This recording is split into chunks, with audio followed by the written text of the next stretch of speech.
Like the brother had mentioned in his video, um, Edom, or Slakia. The brother had mentioned in his video, that there's gonna be Israelites of every color, man. But for the most part, these Edomites, they're the eagle, man. They represent the eagle.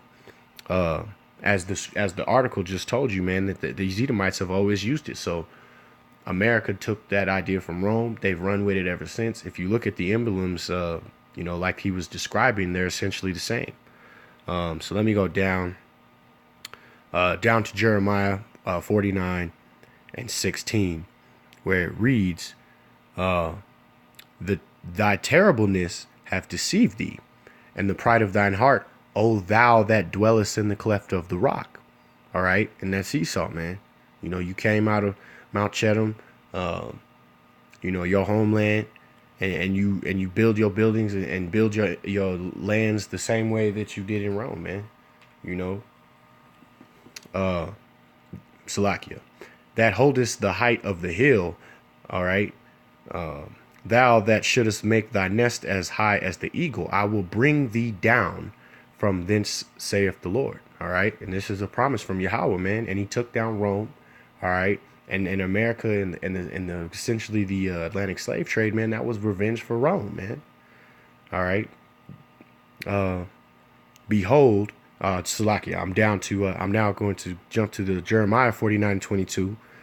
Behold, he shall come up as the eagle, Salakia, he shall come up and fly as the eagle and spread his wings over Basra. All right. Speaking about this land of America, man. And that day shall, Salakia, and that day shall the heart of the mighty men of Edom be as the heart of a woman in her pangs. All right. Basically, man, you Edomites gonna turn cold pussy when the Lord come back, man.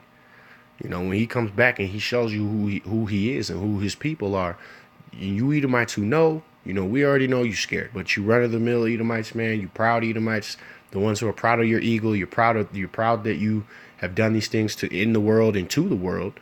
Hey man, you gonna be as a woman in Salakia, man. You gonna be as a woman, you know, dealing with birth pains, man. Straight screaming like a bitch, man. All right. Um, Let me see if there was kind of any more that I can kind of think of. Here's another one, man. This is another good one. Obadiah 1 and 4. All right. And thou that exalt thyself as the eagle, and thou that set thy nest among the stars, hence shall I bring thee down, saith Yahweh. All right. So I'm not gonna beat a dead horse, man. It should be apparent now who the eagle is and who represents them in the scriptures, man. All right. So we'll go back to the article. All right. Uh, a considerable cottage industry has developed comparing ancient and modern times. All right. Since Edward Gibbon, who actually wrote The Decline of the Fall of Man in 1776, the same year that Adam Smith's Wealth of Nations and the U.S. Declaration of Independence were written. I'm a big fan. I mean, I don't really care about all this, all this shit he talking about. Gibbon's writings are another, if it's a good source at least to go to. You're gonna get, if you read the actual piece he wrote. It's time consuming, but it's a good read. Let's see. We kind of skip past this dude's opinions and shit, man. Just try to get some of the facts out of this. Slovakia.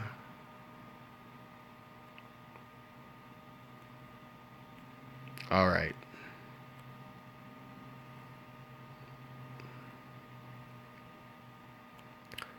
We'll start here. Okay. Let me start by saying that I'm not sure the collapse of Rome wasn't a good thing. There were many positive aspects to Rome, as there to most Slovakia, as there are to most civilizations. But there was much else to Rome of which I disapprove, such as its anti-commercialism, okay, its militarism and post Caesar, its centralization and increase in totalitarian government. In that light, it's worth considering whether the collapse of the United States might not be a good thing. All right. And it will be a good thing when the Lord comes back and torches you fucking Edomites, man. Believe me, the trees will celebrate as well as the blades of grass, man. You know, like I said, this more, those are things that kind of took place, but it was kind of his opinions. You know what I mean? So why did Rome fall? In 1985, a German named Demant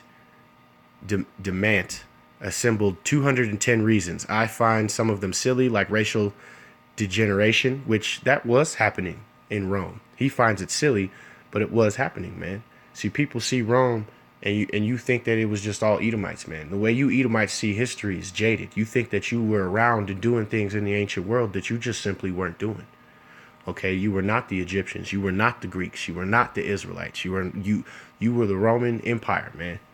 All right, and various other sects of idiots, man.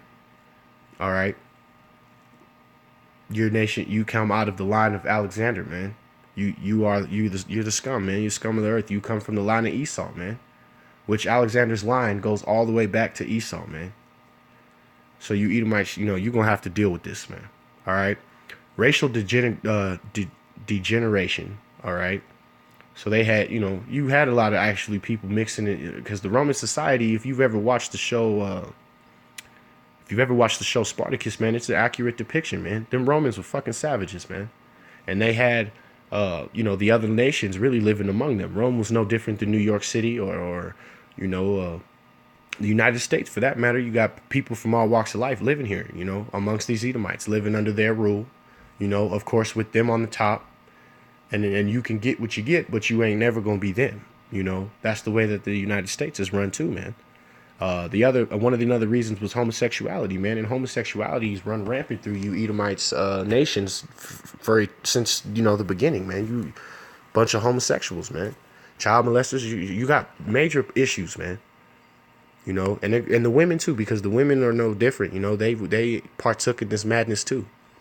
All right, many Jakes fell victim to this bullshit, man. You know, the same way that they're falling victim to the bullshit in America. Excessive freedom, okay? You know, it is. But they had the freedom to do virtually whatever the hell they wanted, man. That was the issue. Not so much that they had the freedom. They did whatever the hell they wanted. You know, a lot of motherfuckers would murder people in the streets, man. Rape a bitch in the streets. You know? These Romans were savages, man. Like I said, most are redundant. Some are just common sense, like bankruptcy, bankruptcy, okay? Which the United States is on the brink of bankruptcy. They actually are bankrupt. There's really no source of money or income for the United States, man. We ain't, you know, and whatever we are making, it's not enough to cover the debt, man. The debt is out of control. You know, we're over $200 trillion in debt, man. How the hell are you supposed to fix that? Speaking on that, just real quick, let me Salakia. Let me finish this part of this paragraph and I'll grab some scripts. Like bankruptcy, loss of moral fiber, and corruption, man, which was all taking place in Rome at that time. So here, I'm going to go to kind of know exactly where I want to go real quick. So let me pull that up.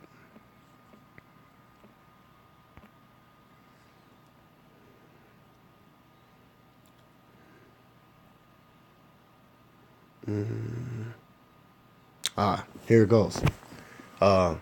Behold. Okay, this Habakkuk 2 and 4. Or Salakia, I'll start at 3.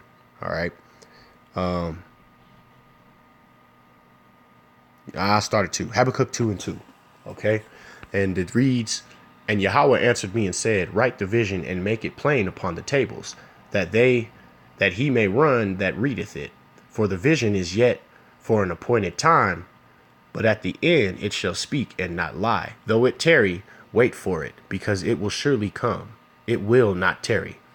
Okay, down to 4. "Behold, his soul which is lifted up is not right in him, but the just shall live by his faith." All right, the soul in you Edomites, man, is sickening, man. You know, you sick individuals, man. You sick, in every nation you've ever run has ended up the same way, because you got all these problems, man. You're not meant to be rulers. All right, look what you've done to the world in your seat of rulership, man. The soul in you is not right, man. You know, you sick as hell, man. That's why you're a disease on the earth, man. The legitimate walking dead. All right. Down to 5. Ye also, because he have transgressed by wine, he is a proud man, neither keepeth at home, who enlargeth his desires as hell, and is as death, and cannot be satisfied, but gathered up unto him all nations, and heapeth unto him all people. All right. Shall not all these take up parable against him, a taunting proverb against him, and say, woe to him that increaseth that which is not his? How long? To him that ladeth himself with thick clay. All right. And that's you Edomites, man. You Edomites, you gonna suffer, man. You gonna catch utter judgment. All right. Because you have done all these things. You've taken and captured nations, and you know, you've done things in your drunkenness, and you're proud, and you never keep at home. You always have to go and bring death and destruction everywhere you go. All right. And you have laddered yourself with a thick clay, man, a debt that you cannot repay. All right. Rome had no morals, man. You Edomites today have no morals in America, man. You fuck other men's wives. You just do all sorts of fucking madness, man. You eat abominable things. All right. You don't keep the laws, or you don't even try to keep the laws, man. You know, and you Jakes is all caught up in Esau's system, man. All right. Shall they not rise up suddenly that shall bite thee, and awake, and awake that shall vex thee, and thou shall be for booties unto them.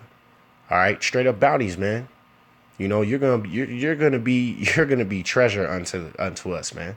Whether we killing you or taking all your women or whatever the case may be, man. That's the way that it's gonna come down. That's what it's gonna essentially come to. When the Lord comes back, you Edomites are gonna be booty for the nation of Israel, man. You know. And I mean booty in all forms, man. And you gonna be catching boots to asses, and your women gonna be getting their booties took, man. It's in the scriptures, man.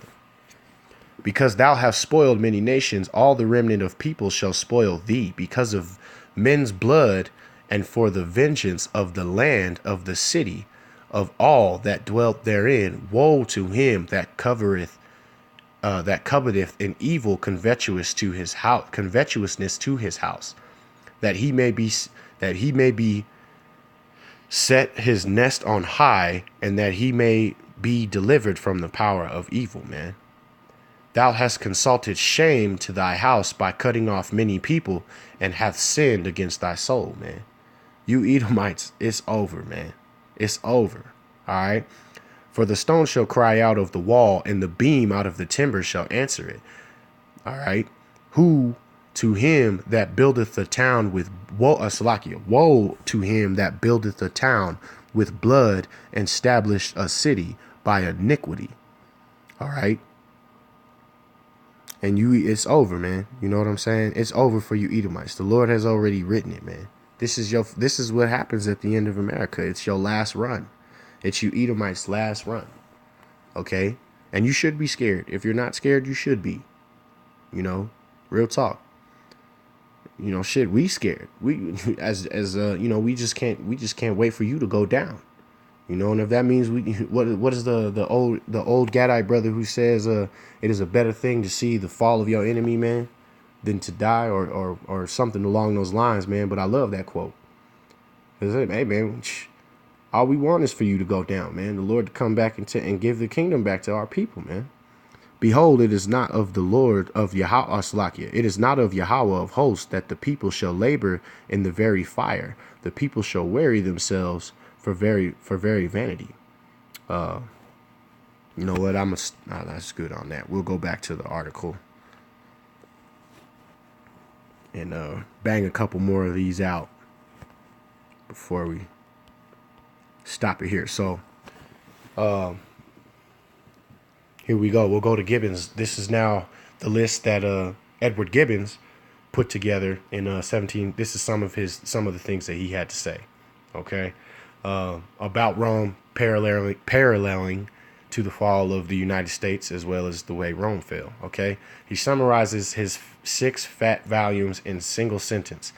He attributes to the fall of Rome to just 2 causes, one internal and one external: Christianity and the barbarian invasions, respectively. Okay, which at the time period in Rome, man, when Rome was really going down, you didn't have a burst in Christianity, man. To first and foremost to be a Christian, you have to be an Israelite. All right, they didn't just let everybody up into the fold. All right, they were doing the same thing that the brothers on the street and the brothers in GMS do at week in and week out, man. They were on the highways and byways causing damn near riots in the streets because they were preaching the truth about Yahweh Bashem Yahweh Shai, and these Romans couldn't deal with it, man. You know, a lot of these Christians were beaten and burned and killed and murdered and martyred for Yahweh, man. Okay? And the barbarians, the majority of the barbarians were Jakes. Okay? They were Jakes. Respectively, I think Gibbons was essentially right about both because of the sensibilities of his era. However, he probed at early Christianity from its founding in the mid-4th century, and see they trying to tie it in with the church and all that, man, because there's a lot of bullshit that gets tied in with that Christianity title that has nothing to do with Yahweh Bashem Yahweh Shai, man. You know, they made Christianity cool and wanted to let everybody into it. You know, more or less Constantine, you know, trying to smooth out the bullshit going on in Rome by accepting that as a